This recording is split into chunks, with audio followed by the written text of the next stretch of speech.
ধন্যবাদ আজকের ভিডিওতে জয়েন করার জন্য।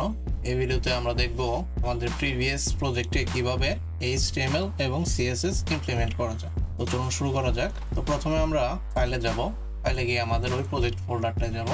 এখানে দেখতে পাচ্ছেন আমার প্রজেক্ট ফোল্ডার দেখাচ্ছে। তো এখানে আমি একটা টার্মিনাল ওপেন করব, টার্মিনাল ওপেন করে এই এনভায়রনমেন্টটা আমরা অ্যাক্টিভ করব। তো আমরা লিখব সোর্স env bin অ্যাক্টিভ। এখানে দেখেন আমাদের এনভায়রনমেন্টটা অ্যাক্টিভ হয়ে গেছে। সিডি দিয়ে এই ফোল্ডারটায় চলে যাব। এখানে দেখেন আমাদের প্রিভিয়াস ফাইলটা দেখাচ্ছে। তো আমরা প্রজেক্টটা রান করি, রান সার্ভার। তারপরে এটা আমরা ওপেন করব অথবা কপি করবেন। কপি করার পরে এটা নতুন প্রাইভেট উইন্ডো ওপেন করবেন। তারপরে এখানে আমরা ভিজিট করি। এখানে দেখেন আমাদের এই প্রিভিয়াস স্টেজে রয়েছে। আমরা এখানে একটা টার্মিনাল ওপেন করে ভিজুয়াল স্টুডিও ওপেন করব, অথবা আমরা এইভাবে ওপেন করতে পারি। Visual studio open folder Django, এখানে আমাদের টেস্টটা, এখানে দেখেন আমাদের প্রিভিয়াস সবকিছু চলে আসছে। তো প্রথমে আমাদের একটু সেটিং চেঞ্জ করা লাগবে। তো এখানে আমি ভুলে একটা স্লাইড দিয়েছিলাম, এটা থাকবে না। এখন আমরা কি করব, ভিউতে যাব। এখানে দেখেন আমাদের হোম আছে, হোমে আমরা একটা home.html ফাইলটা আমরা ইমপ্লিমেন্ট করব। এটা করব কিভাবে, এই যে টেস্ট অ্যাপ যে আছে ফোল্ডারটা, মানে আমাদের Django অ্যাপ, তো অ্যাপের ভিতর আমরা একটা ফোল্ডার তৈরি করব। ফোল্ডারের নাম দেওয়া লাগবে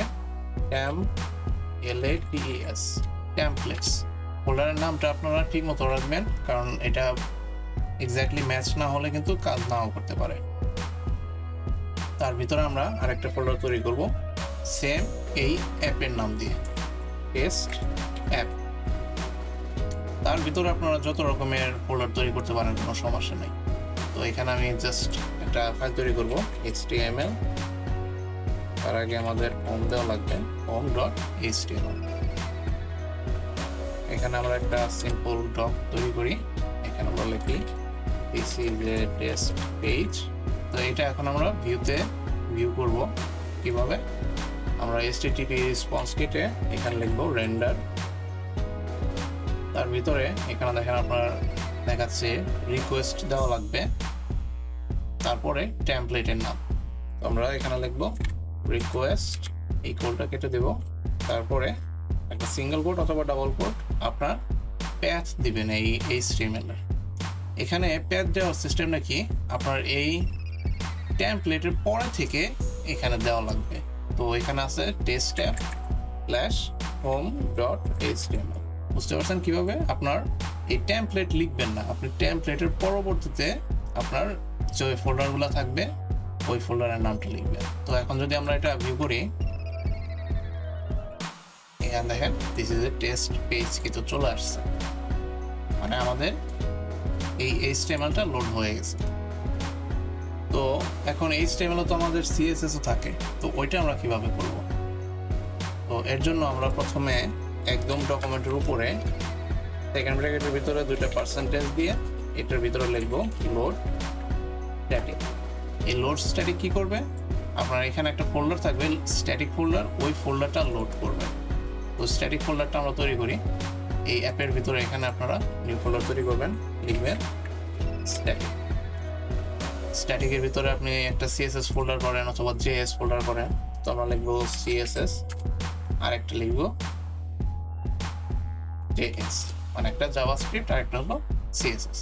তো CSS এর ভিতরে আমরা যদি একটা ফাইল তৈরি করি test.css, আর JS এর ভিতরে একটা ফাইল তৈরি করি test.js।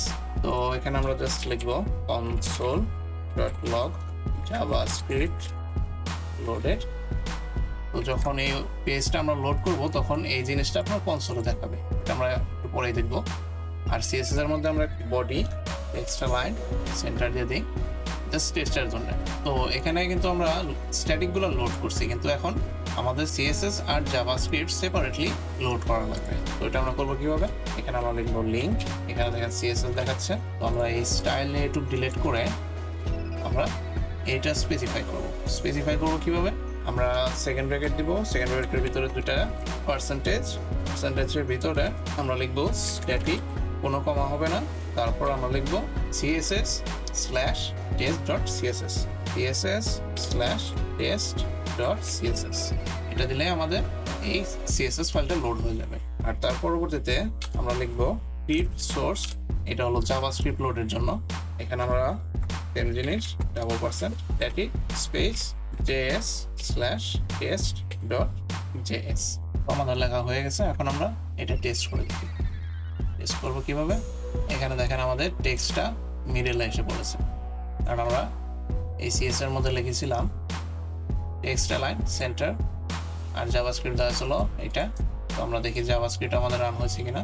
তো আমরা ইন্সপেক্টে যাব, ইন্সপেক্টর থেকে কনসোলে গেলে এখানে দেখেন আপনার জাভাস্ক্রিপ্ট লোডের লেখা আসছে। তো আমরা জাভাস্ক্রিপ্ট যদি দেখতে চাই তো এখানে গিয়ে এটা লিঙ্ক কপি করে আমরা এখানে লিখবো। এখানে দেখেন আপনার জাভাস্ক্রিপ্টের কোড দেখাচ্ছে। আর যদি আমরা সিএসএস এ যাই, এখানে দেখেন আপনার সিএসএস এর কোডটাও দেখাচ্ছে। আপনারা যদি দেখেন যে এটা দেখাচ্ছে না, তো ওই ক্ষেত্রে আপনারা বেসিক্যালি এই সার্ভারটা আপনারা ক্লোজ করে আবার রান করবেন, ওই ক্ষেত্রে আপনার এটা ফিক্স হয়ে যাবে।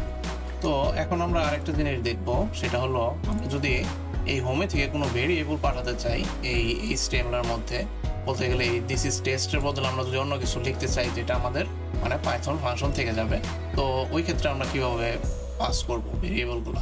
তো বেসিক্যালি আপনি জাস্ট এখানে একটা ভেরিয়েবল তৈরি করবেন, যেমন a = hello world, আর এখানে আপনারা পাস করে দিবেন।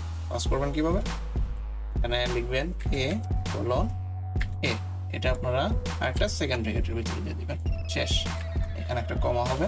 তো এখন যদি আমরা হোমে যাই, হোমে যাওয়ার পরে এখানে যদি আমরা দেখতে চাই ওই ভেরিয়েবলটা, আমরা জাস্ট এখানে ডাবল সেকেন্ড ব্র্যাকেট দিব, সেকেন্ড ব্র্যাকেটের ভিতরে এই ভেরিয়েবলের নামটা লিখবো যে এটা দিলে কিন্তু হবে না, আমাদের দেওয়া লাগবে এইটা। এখানে আমরা এতে দিব, এ দেওয়ার পরে এখন যদি আমরা এই পেজটা আবার রান করি, এখানে দেখেন আপনার হ্যালো ওয়ার্ল্ড চলে আসছে। এই হ্যালো ওয়ার্ল্ড যদি আপনারা সেকেন্ড লাইনে নিতে চান, ওই ক্ষেত্রে আপনাকে এখানে একটা ডিপ তৈরি করা লাগবে, ডিপের ভিতরে আপনারা দিয়ে দিবেন, এটা দেখেন আপনার নতুন লাইনে চলে আসছে। অথবা আপনারা এখানে বিআরও ইউজ করতে পারেন, আপনার বিআর একটা ট্যাগ আছে, এখানেও দিলেও আপনার সেকেন্ড লাইনে চলে যাবে। তো আপনারা যদি এরকম দেখতে চান যে আপনার একটা লুপ তৈরি করবেন, তো লুপটা কিভাবে করবেন? তো লুপের জন্য আপনার একটা লিস্ট থাকা লাগবে। এখানে মনে করেন যে একটা লিস্ট আছে, এটা লিস্ট আছে, তো এটা কিন্তু আপনারা পাস করে দিয়েছেন, এখানে অলরেডি পাস করা আছে। তো এখানে আমরা লিখবো পার্সেন্টেজ দিব, এখানে আমরা লিখবো ফর a in a, তারপরে আবারও একটা পার্সেন্ট দিব, আমরা লিখবো এন্ড ফর। তো এটা বেসিক্যালি আপনার ফর লুপ চালু করার জন্য, আর এটা হলো এন্ড করার জন্য। এর ভিতরে যদি আমরা লিখি ডিভ, এই ডাবল সেকেন্ড ব্র্যাকেটের ভিতরে এ লিখি, এখন যদি আমরা রান করি, এখানে দেখেন আপনার ABCD তিনটা দেখাচ্ছে। এটা কিন্তু আপনার ডাইরেক্টলি দেখাচ্ছে, আর এটা হলো লুপ অনুযায়ী দেখাচ্ছে।